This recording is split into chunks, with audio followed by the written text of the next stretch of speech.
Okay mga Lodi, ito pala yung igdis natin. Furono, igdis. Mayroon akong ipapakita sa iyo kasi ito madalas tinatanong kung paano ba mag-set up ng look ahead.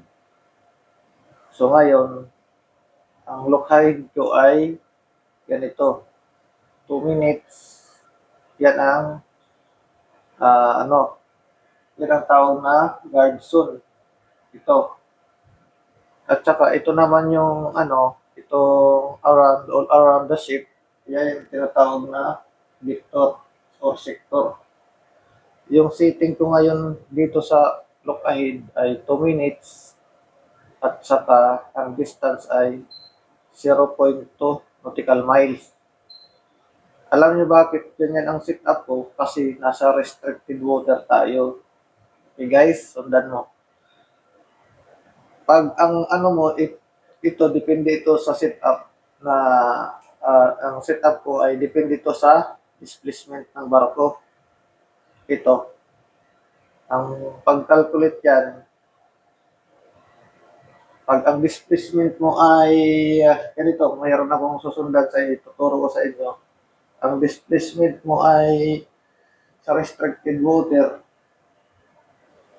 5 knots ay 10,000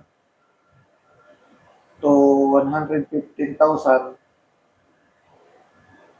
Tapos nasa restricted water ka, dapat ang ano mo lang knots ay 5 knots. Tapos 2 minutes. Ilan ba ang tatakbuhin sa 5 knots in 2 minutes? Yan ang kalkulasyon natin.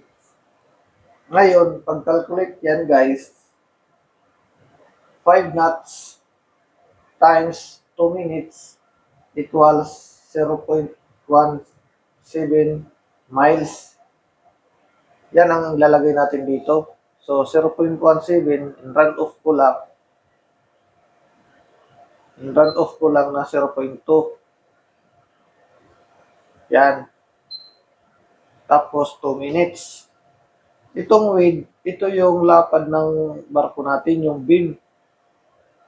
Tapos, itong sector naman, ang pag-calculate naman yan, ang equivalent naman ng ng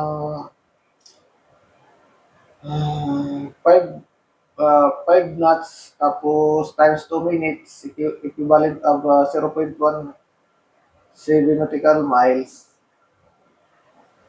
ay 5 degrees. Ang 5 degrees, i-times mo yan sa ng barko, lapad.